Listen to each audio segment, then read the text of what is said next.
Merci beaucoup, Ousmane. En tout cas, vous soulevez beaucoup de questions qui mériteraient d'être discutées, affinées et qui incitent encore à poser de nouveaux éclairages. Je vais donner la parole à Maxwell. Ousmane, je commençais ce matin à me sentir un peu optimiste, même joyeux, mais tu m'as fermé la porte avec la présentation que tu as faite. But I want to say three things in the 5 minutes that I have. Optimisme. Je veux dire trois choses dans les 5 minutes et justement répondre directement à ce que vous avez dit. Mon premier message, c'est n'ayez pas peur. Nous sommes en train de gagner la bataille contre la pauvreté et la malnutrition. Mais c'est pas nous, c'est vous qui gagnez. Ce matin, la BBC nous a dit que l'économie européenne accorde une chute de 1%. Donc, la convergence entre l'Afrique et l'Europe peut se produire plus rapidement qu'on l'aurait cru. Vous savez, vous devez vous poser la question, est-ce que vous devez être un ministre ou alors un spécialiste en politique alimentaire dans les années 80 où on avait commencé avec le redressement économique, les politiques d'ajustement structurel, et il y avait justement tous ces problèmes. Je crois qu'aujourd'hui, on a vu beaucoup plus d'améliorations. Vous savez, il y a également beaucoup d'intérêt, il y a beaucoup d'engagement et il y a également beaucoup d'investissement. Donc, soyons optimistes. Donc, je dois revenir à ce message à la fin. Je crois que le deuxième message, mais non, c'est... le premier message, c'est n'ayez pas peur. Le deuxième message, n'arrêtez pas. Comme on l'a vu de la présentation de Schengen et comme vous l'avez essayé de relever dans vos diapos, il y a encore des choses à faire, oui. Mais la chose la plus encourageante, c'est que l'agriculture, la nutrition, justement, on leur accorde beaucoup plus d'attention aujourd'hui que cela ne l'est dans les 20 dernières années. Et G8 a eu un agenda sur la vin et il y a également les engagements de vin de G20 l'année dernière. Donc il y a eu beaucoup plus d'attention à l'agriculture et à la nutrition et également le développement international, plus que ceci ne l'était dans le passé. Parce que justement, dans les années 60, l'accent était mis sur les industries avec beaucoup d'intérêts de gouvernement et des secteurs privés. Et la nutrition qui était un orphelin de toutes les études pendant plusieurs années. Mais aujourd'hui, on peut voir que justement les leaders ont un intérêt particulier dans ce sujet. Par exemple, le président Lula, l'ancien président Lula, du Brésil. Donc, vraiment, c'est des développements vraiment très encourageants. Mais non, le troisième message, et c'est bien illustré par les présentations de ministres et de vous et d'autres orateurs, c'est que l'énoncé de mission, c'est-à-dire d'avoir de tout faire pour la protection de la sécurité alimentaire, ça n'a pas changé. Ça n'a pas changé, mais il y a des données qui changent parce que il y avait un moment surtout dans mon pays où le travail de ministre de l'Agriculture, c'est être le dirigeant de syndicats pour les producteurs. Ce n'est plus le cas aujourd'hui. Et venant de Grande-Bretagne, c'est vraiment très important de voir comment justement les questions portant sur l'alimentation, surtout l'agriculture, sont légion dans les journaux quotidiens. Mais il y a également d'autres questions portant sur la politique alimentaire qui sont justement des missions des ministres. Ces questions sont très importantes aujourd'hui. La sécurité, la sûreté alimentaire, vous savez, la chaîne d'approvisionnement. Vous savez, il y a eu des polémiques, nous croyons que nous consommons de la viande de bœuf alors que justement nous consommions de la viande de cheval. Donc, vous savez, il y a un peu des polémiques et puis des confusions pour ce qui est de ce qui change. Donc, parce que justement, la chaîne d'approvisionnement est beaucoup plus compliquée et sophistiquée aujourd'hui. Et nous sommes vraiment, nous avons peur parce que justement, quand on parle de étiquetage des aliments, nous avons des problèmes d'obésité, nous avons des problèmes de cholestérol, cérébrale, justement, qui génère des problèmes cardiovasculaires. Vous savez, donc le problème de nutrition, l'impact de développement commercial pour ce qui est en deux secteurs des supermarchés, c'est vraiment polémique dans certains pays en Afrique et c'est vraiment de la polémique dans certains pays européens. Et comment, justement, il y a les prix qui ne sont pas très bien respectés. Vous savez, la compétition, la concurrence dans le secteur des supermarchés où justement il y a des problèmes de monopole et également les politiques commerciales qui sont vraiment très essentielles. La question de la mondialisation du système alimentaire, vous savez, en Grande-Bretagne, il y a toute une partie a été rationnée parce que justement il y a, c'est ce que le journal dit, c'est que il y a la décolonisation en Chine parce que justement il y a des gens qui parlent de la contamination et ils sont en train d'acheter des choses. Parce que justement, par exemple, si vous n'avez pas beaucoup de produits achetés en Grande-Bretagne, parce que la plupart des choses sont demandées, par exemple, en Chine.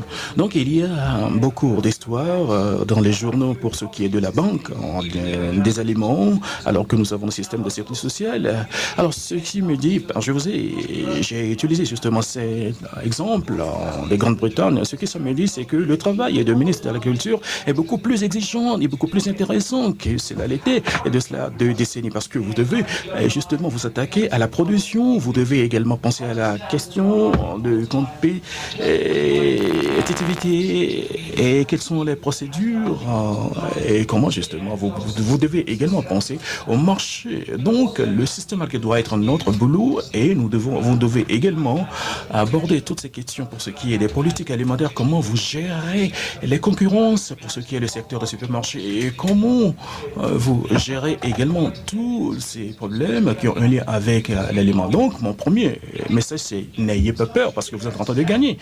Parce que quelqu'un doit justement célébrer la Renaissance africaine, je ne sais pas, je crois que ça doit être une chose d'avoir un grand statut pour célébrer, commémorer la Renaissance africaine. N'arrêtez pas, c'est le deuxième message. Parce que justement, il faut toujours avoir tous ces questions sur l'agenda. Et troisièmement, nous devons nous assurer que nous avons, on doit avoir un programme portant sur la sécurité alimentaire et également justement avoir des interconnexions entre la politique alimentaire et le développement. Merci.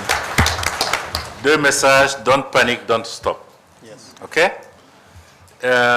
Nous avons 20 minutes pour un débat général. Je vais ouvrir la liste et voir comment on va gérer le temps pour aller à la pause café. Quels sont ceux qui souhaiteraient intervenir? Ousmane, tu m'aides? Je vois une main là-bas. Si les noms sont possibles, Monsieur le ministre d'abord. Monsieur Cissé, yeah, from Sierra Leone, yeah, sure. Vous avez un micro pour le ministre? Yeah, okay, Ghana. Okay. So we take it round Okay, four, the ministers first. and then there's Euh, Toraf. Non, attendez. Bon, je te connais, toi. Ça va venir, t'en fais pas. Hein? It's not on. Ta position est plus confortable, je te le dis tout de suite. Bon, si c'est. Mr. Ministre, si c'est. It's okay. Right. Okay. Pour ce qui est de la présentation de Ousmane, sa présentation était vraiment très intéressante, mais il y a un problème pour ce qui est de la période, parce que vous avez parlé de 2007-2008, c'est là où vous êtes rendu que vous faites face à la crise, des problèmes liés à l'alimentation, à la crise alimentaire, les problèmes d'intrants, alors que justement il y a eu des progrès considérables, parce que justement quand on parle de la volonté politique, il y a eu des changements, ceci est témoigné par la plupart des pays, 26 pays ont adopté le PDDR, donc ce que nous aimerions voir, c'est comment est-ce que ces changements ont été reflétés dans les analyses et les résultats.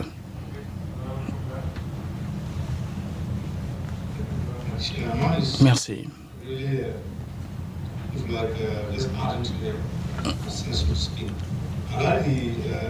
J'ai aimé l'analyse faite par Dr Ousmane Badiane.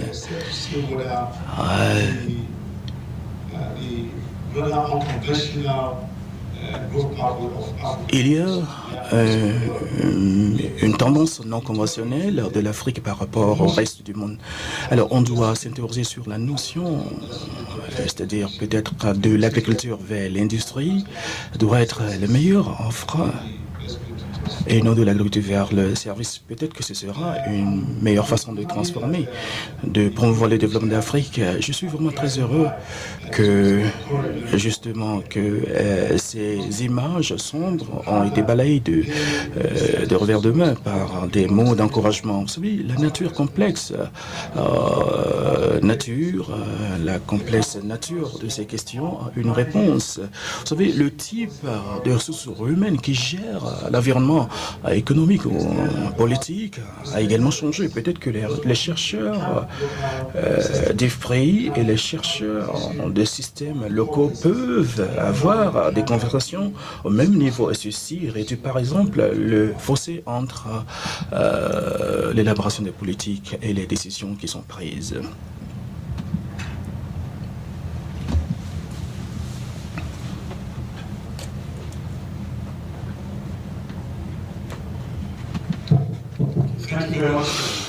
Merci. C'est des questions fort intéressantes. Une présentation fort intéressante. Alors, ma question est pour Ousmane. Vous avez parlé de...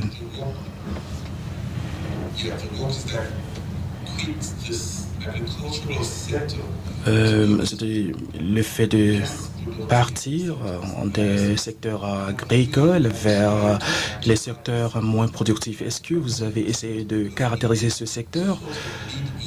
Parce que ça pourrait nous aider à nous plonger dans la réflexion par rapport à ce qu'on doit faire pour la jeunesse. Les jeunes qui travaillent dans ce secteur, peut-être ça peut nous donner des idées de comment on peut résoudre les problèmes de ces jeunes, parce que quand on doit transformer l'agriculture, on doit penser également aux jeunes. Voilà, c'est ma question. Je vais donner quand même la chance à quelques participants avant de donner la parole à Ousmane. Oui, j'ai vu une main là-bas. Vous annoncez qui... Al-Hassan Sissé, Oxfam. Pardon? Al-Hassan Sissé, Oxfam. Ouais. Merci pour ces présentations. Moi, je fais le link sur le titre de l'atelier, Implications pour la sécurité alimentaire et la réduction de la pauvreté. Pourquoi? Parce que si on se réfère au Sahel avec tout ce qui s'est passé au cours des dernières années, on a vu qu'il y a une récurrence des crises alimentaires. En 8 ans, il y a 4 crises alimentaires si on compte celle de 2008. Et je mets le curseur sur un slide de M. Yang quand il parlait des chocs, des mesures qu'il faut contre les chocs et de la construction de la résilience. Et le dernier point de M. Badiane parlant de la migration de la main-d'œuvre agricole vers les villes, c'est aussi sans analyser que le monde rural, et plus particulièrement les régions du Sahel, vivent une vulnérabilité chronique qui fait que ces crises deviennent de plus en plus récurrentes. Et s'il en était besoin, la dernière campagne agricole montre en fait toute cette analyse qu'on a faite depuis des dernières années, que nous assistons de plus en plus à des crises d'accessibilité et non pas des crises de disponibilité. Je crois que le panel qui va venir sur les marchés va permettre peut-être d'aller plus en profondeur sur cet aspect-là. Juste pour dire qu'en fait, il y a des millions de personnes qui sont incapables de bénéficier des potentialités socio-économiques, des potentialités, des opportunités économiques pour pouvoir se sortir de la pauvreté. pousse. Pour illustration, cette année, on a une augmentation de la production agricole au niveau de l'Afrique de l'Ouest de 16% par rapport à l'année dernière, et dans les pays du Sahel de 37% par rapport à l'année dernière et de 34% par rapport à la moyenne des 5 dernières années. Mais on constate que les taux de malnutrition sont de plus en plus élevés et atteignent des seuils critiques par rapport au seuil d'urgence.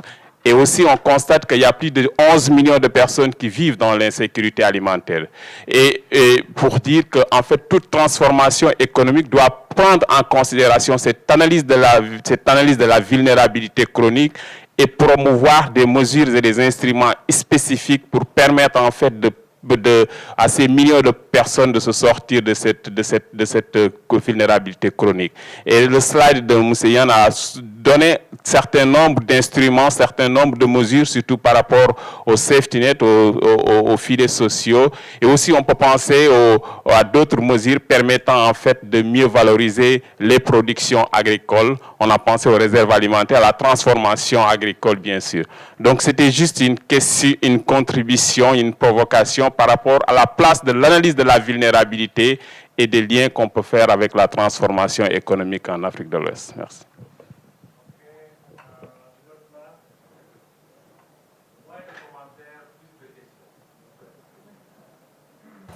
Moins de commentaires, plus de questions. Je n'en vois pas. OK. Ce côté-ci, je ne vois personne. Non. Derrière, derrière. Ah bon. Vous avez la parole. OK. Chendao. Ça marche là? Oui, merci beaucoup, Président. En fait, c'est juste une question. Bon, bien sûr, après avoir vraiment remercié les présentateurs pour la qualité de leur exposé, j'ai remarqué que tous les pays qui, en fait, après Maputo 2003, plus ou moins sont sortis d'affaires, c'est pratiquement des pays individuellement pris comparativement à ce qui se passe en Afrique de l'Ouest, où malgré la mise en place, malgré la dérivation du CADEP en ECOWAP dans notre région, on tarde encore à mettre en œuvre cette politique et 10 ans après, peu de choses, en tout cas on sent très peu de frémissements, dans les pays francophones surtout. Comment se fait-il qu'on nous dit souvent que la politique agricole n'est pas seulement nationale, alors qu'en fait, tous ceux qui sont sortis d'affaires, c'est des volontés au niveau national qui se sont sortis d'affaires. Il y a là une petite contradiction que je voudrais qu'on m'explique un peu plus. Merci. Deux autres mains de ce côté-ci, alors. Merci. Je commencerai d'abord par féliciter vivement les présentateurs de nous avoir donc dotés de cette brillante présentation. Présentez-vous, s'il vous plaît. Excusez-moi, c'est Mme Niane Aïfa, agroéconomiste à la Banque mondiale Dakar. OK. J'ai quelques commentaires. Je crois que les présentations montrent donc toute l'importance de la question d'accroissement de la productivité agricole en Afrique. Et je crois que ça montre qu'il y a vraiment beaucoup de choses à faire en matière d'amélioration de la productivité agricole. Et je crois aussi que c'est faisable si on se base sur certaines performances qu'on note au niveau de certaines filières. Je prendrai l'exemple du Sénégal et particulièrement le riz, où le niveau de performance est assez notoire. On a donc des niveaux de rendement 6-7 tonnes avec même des extrêmes de 10-12 tonnes qui dépassent donc le moyen mondial qui est de l'ordre de 4,25 tonnes. C'est dire que donc l'Afrique a des marges de progrès qu'il peut réaliser et je crois qu'il y a des success stories qui peuvent mériter donc d'être mieux épandus au niveau de l'Afrique. L'autre question maintenant, c'est par rapport au flux migratoire, au flux de la main-d'œuvre agricole vers d'autres secteurs, notamment les secteurs informels. Je crois que le présentateur a montré que donc l'agriculture est plus productive, donc génère plus de revenus pour le travailleur, mais n'empêche cela, on note un flux migratoire. Je crois que cela, en tant que chercheur, interpelle notre esprit scientifique pour voir en dehors de la productivité, quels sont les facteurs qui motivent ce déplacement des jeunes du secteur rural vers le secteur agricole. Je crois qu'on aura besoin Et on appelle dans ce sens l'esprit pour avoir plus d'évidence par rapport donc aux facteurs déterminants de ce flux migratoire du secteur agricole vers les secteurs socio-économiques.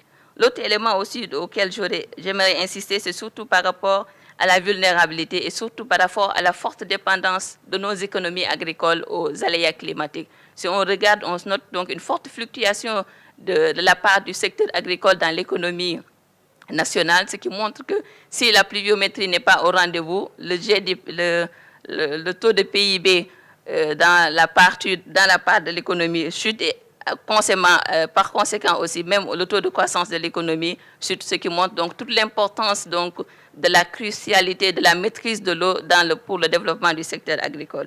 L'autre élément aussi que j'aimerais insister, c'est sur l'investissement agricole.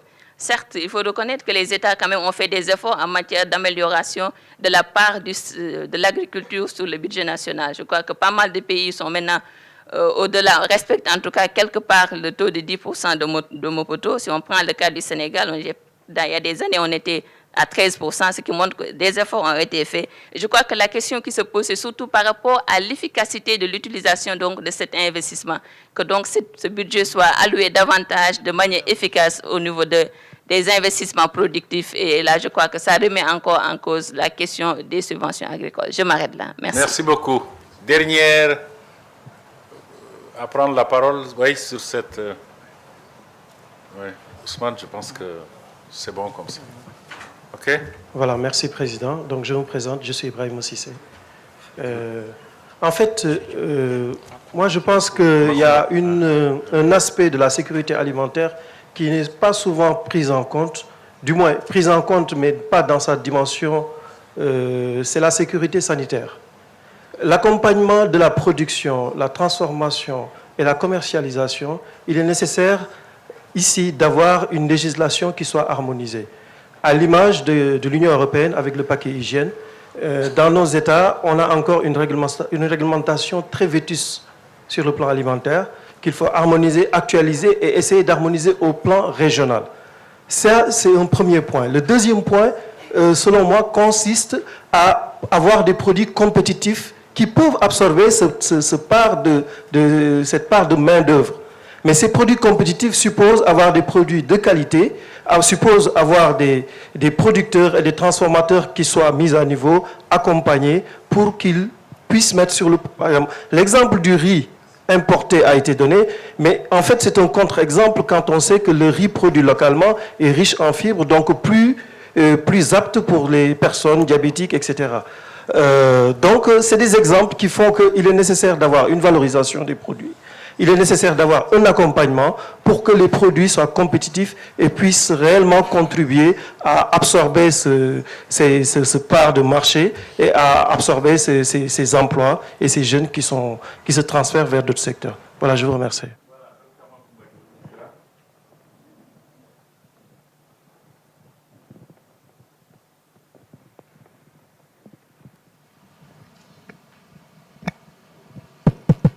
Merci, Monsieur le Président. Je voudrais féliciter les présentateurs pour la qualité des communications. Une question rapide pour Ousmane. C'est au sujet de l'effectivité ou l'efficience des changements structurels dont il vient de parler tout à l'heure. Je pose une question dans le contexte actuel. Je prends juste le cas du Sénégal.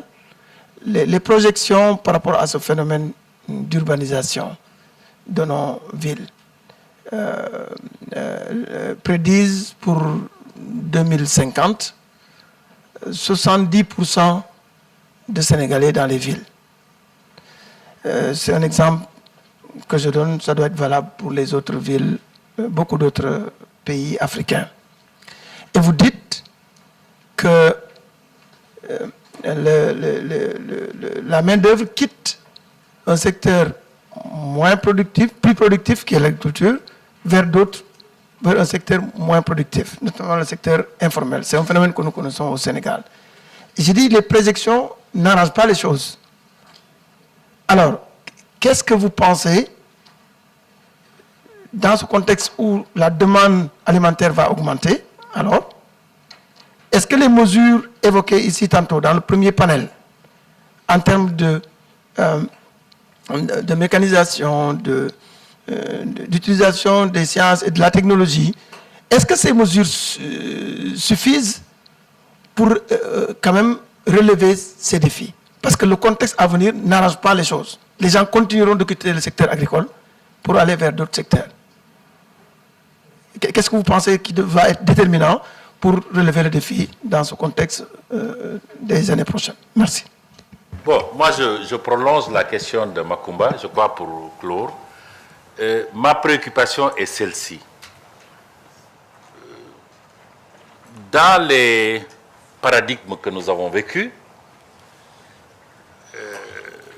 l'agriculture, à un moment donné, du fait de son développement, n'a plus besoin de main-d'œuvre et exporte cette main-d'œuvre vers les villes. C'est cela qui se passe en temps normal. Nous avons anticipé, parce que l'agriculture n'est pas performante, ces populations rejoignent les villes. Quand est-ce le mouvement retour? Un peu. Parce que les politiques aujourd'hui n'ont de solution pour le chômage des jeunes que le retour à la terre. Est-ce que cette agriculture est prête, d'une part, à les accueillir, et d'autre part, quand est-ce qu'il y aura le mouvement de retour vers les villes? Parce qu'il faut le prévoir aussi, en ce moment-là, parce que l'agriculture sera performante. En quelque sorte, c'est double migration des villes vers les campagnes et des campagnes vers les villes à nouveau. Je pense que c'est un champ de réflexion que je pose à IFPRI, que je pose aux organisations de la région pour nous dire comment anticiper sur ce double mouvement de flux des campagnes vers les villes, mais aussi des villes vers les campagnes, parce que l'agriculture sera développée. Merci. Ousmane, vous vous organisez. Chengan, you have the floor first. Ousmane, because he has more questions. Maxwell, son commentaire était entendu. Je pense que c'est Chengan qui doit parler le premier et laisser à Ousmane maintenant la majorité des questions.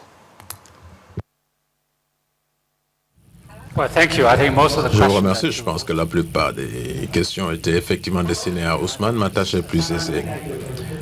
D'abord, je voudrais vous remercier pour vos observations. Vous nous demandez s'il n'est pas temps de paniquer. Moi, je pense que lorsqu'on voit des enfants qui ont faim, lorsqu'on voit cette faim-là, il faut paniquer. C'est normal, bien qu'on ait fait énormément de progrès et qu'on ait réduit significativement le nombre de personnes qui souffrent de la faim. Il en reste quand même des millions et des millions. En particulier des enfants malnutris, des femmes enceintes.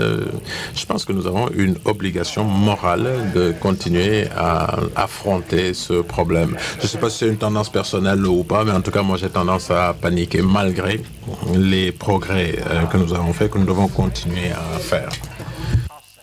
La transformation économique est un processus. Dans mon expérience en Asie, l'agriculture, c'est l'agriculture qui lance le mouvement. C'est l'agriculture à travers la sécurité alimentaire qui permettent d'abord d'impulser le mouvement de réduction de la pauvreté. Alors, quand est-ce que les gens commencent à passer de l'agriculture au secteur non agricole? Il y a la productivité qui joue, bien sûr. S'il y a une différence entre la productivité urbaine d'une part et la productivité rurale d'une part, les gens migrent. Jusqu'à quand? Jusqu'à ce qu'il y ait égalité et que les gens cessent de migrer. Alors maintenant, la question à se poser, pourquoi il y a une différence en productivité entre le rural et l'urbain, l'agricole et le non-urbain? Moi, je pense que la réponse se trouve dans un mot, les distorsions. Beaucoup de gens restreignent les migrations interne, d'où la faiblesse de la productivité agricole par rapport à l'urbain. Ça a été le cas en Chine, au Vietnam. Mais ici, en Afrique, qu'est-ce que nous avons? Il y a l'aspiration. Les jeunes aspirent à aller en ville. Pourquoi? Parce qu'ils se disent qu'en ville, on peut vivre à l'occidental, on a accès aux nouvelles technologies, à ce qu'on voit dans les films, au cinéma, à la télé. Mais ils ne se rendent pas compte qu'il y a très peu d'opportunités qui s'offrent à eux en ville. Bien. Donc, vraiment, la meilleure option, c'est de garder et de maintenir ces jeunes dans les zones rurales en leur donnant l'accès à la terre, à la capacité de produire. Il ne s'agit pas seulement d'absorber un surplus de pauvres. Il faut une agriculture dynamique qui soit accessible à ces jeunes-là. Bien.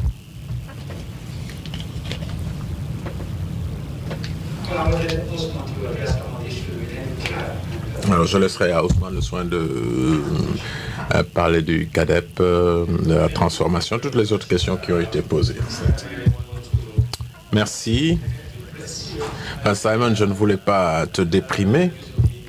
En fait, on m'a souvent accusé de faire l'opposé, l'exact opposé de cela, trop optimiste. Bon, enfin, nous allons voir ce que nous pourrons en dire.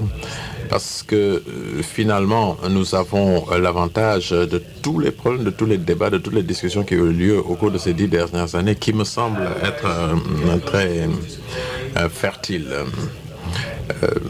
Moi, je pense qu'il faut se ressaisir de beaucoup de ces débats-là si on veut générer un impact réel sur la pauvreté. Mais nous avons une chance, c'est que c'est beaucoup plus facile aujourd'hui que ça ne l'a été dans le passé. Les économies sont en train de croître, il y a plus de potentiel fiscal. Comment est-ce qu'on se saisit de toutes ces opportunités-là pour anticiper et arriver à un stade où on accroît le succès, on le développe plutôt que de connaître des reculs? Alors, maintenant, est-ce qu'on est dans un mouvement de modernisation en Afrique du primaire vers les services? Moi, je pense qu'il y a un stop, un signal stop en Afrique. C'est le surdimensionnement du secteur privé. Comparez ce qu'il y a ici en Afrique avec ce que vous avez aux États-Unis ou en Europe. On n'est quand même pas dans les mêmes niveaux de développement. Et on ne peut plus ignorer cette réalité-là. Donc il faudra s'adapter en réglant le problème de l'agriculture pour le rendre plus productif. Pour ralentir cette migration, il faut se demander ce qu'il faut faire avec ce stock de travailleurs potentiels, d'où la question de l'emploi des jeunes. Il y a beaucoup d'activités pré-industrielles qui existent dans le domaine de la métallurgie, à la menuiserie, à la construction, le bâtiment, etc. Comment faire pour instaurer l'innovation technologique institutionnelle, la collaboration avec le secteur privé, l'amélioration des capacités pour que ces activités artisanales pré-industrielles gagnent en sophistication, soient plus productives et puissent mieux absorber les jeunes en recherche d'emploi. Donc, mettre l'accent sur l'agriculture seulement ne permet pas de régler le problème du secteur des services. Et mettre l'accent uniquement sur le secteur manufacturier en laissant de côté le secteur des services, ce n'est pas bon non plus. Donc cela est très important. Le réservoir de l'emploi n'est plus dans l'agriculture seulement, il est dans ce secteur des services également. Alors, il y a autre chose qu'il faut voir, c'est le développement local. Il n'y a pas que l'agriculture et les technologies. Je pense que dans beaucoup de pays, on se rend compte que le développement local est très important. Pour le développement agricole, il faut le développement industriel, mais il faut également que les gens se rendent compte qu'on peut tout à fait rester dans son terroir à l'échelle locale et y travailler. Là, il faut l'encourager. C'est pas facile.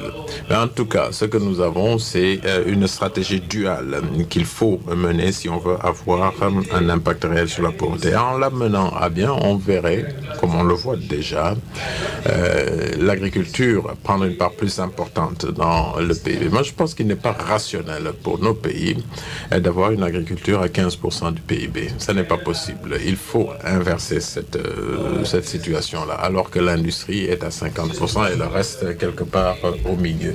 Ça, c'est un échec. Et ça a beaucoup à voir avec la sécurité alimentaire d'ailleurs, parce que je pense que la meilleure manière de régler le problème de la vulnérabilité, c'est l'augmentation de la pauvreté, de la productivité des ressources dont dépendent les pauvres. C'est cela qu'on appelle la résilience. Alors, à court terme, il y a des choses qu'il faudra faire, bien sûr, subventions et autres, parce qu'on ne peut pas améliorer la productivité du jour au lendemain. Mais pour le reste, il faut veiller à ce que ces pauvres en situant dans le secteur, dans les zones urbaines, puissent être plus productifs. C'est la problématique de l'emploi des jeunes. c'est la problématique de vulnérabilité. Tout cela est lié. Moi, je reste sûr de moi en ce qui concerne les perspectives de l'Afrique sont positives. Mais il y a un travail de fond à faire. Un travail de fond qu'il faut commencer maintenant si l'on ne veut pas rester dans la même situation dans les 20 ou 30 années qui viennent. Merci.